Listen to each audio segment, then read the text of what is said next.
Real Talk with Bob Mars. Hello, LinkedIn Universe, and welcome to another episode of Real Talk with Bob Mars.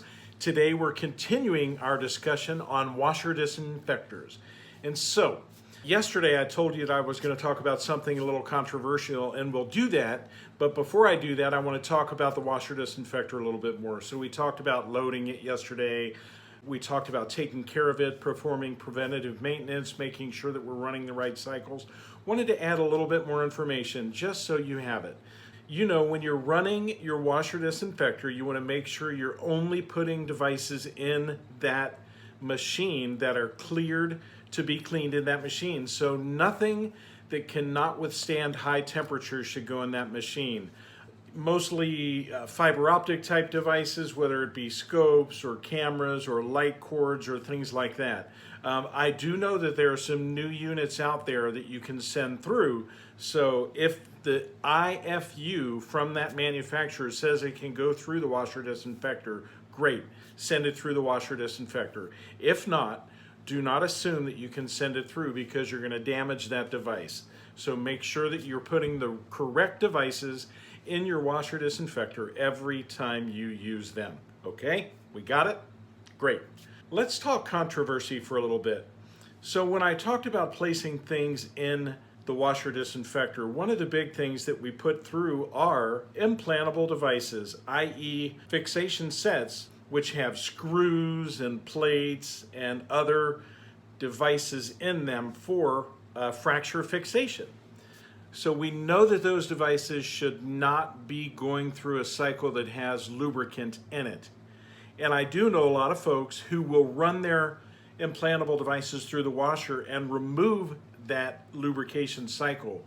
But let me just say something. Why don't you get rid of that lubrication cycle altogether? Because I know there are facilities out there, and I've been in them, where they're running implantable devices through that lubrication cycle, and then that lubrication is going into the patient's body because it's not being removed properly. Like I said, why don't you consider removing your lubrication cycle altogether? If you think about that cycle, a typical unit will add anywhere from 1/8 of an ounce to 2 ounces of lubricant to the cycle that's applying that lubricant to your product.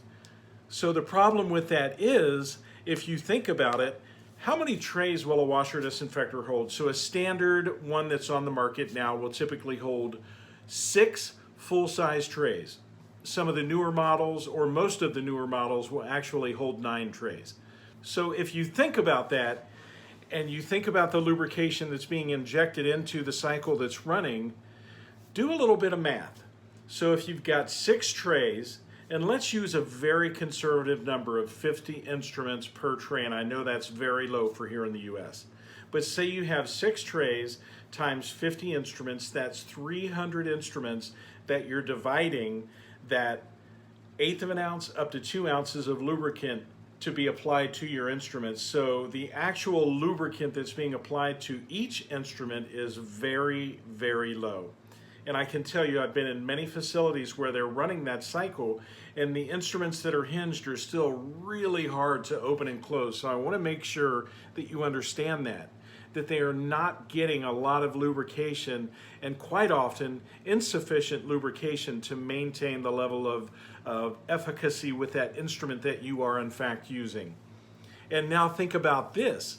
What about your mallets? What about your curettes? What about your osteotomes? What about your rulers? What about all the devices in that set that don't need lubrication? They're getting lubricated anyway. You don't need that. You would be better off to apply your lubrication at the workstation where you are assembling and inspecting your trays every day, because you can do spot lubrication and use less. And in the beginning, I promise you're going to use more lubricant, but as time goes on and you start working through your sets and applying that lubrication over and over and over again, the amount that you're going to use is going to be much less. And you're not going to have to worry about lubrication going onto any implantable devices. I hope this helps today, and I hope you keep fighting dirty and keep your patients safe. This is Real Talk, and I'm Bob Mars.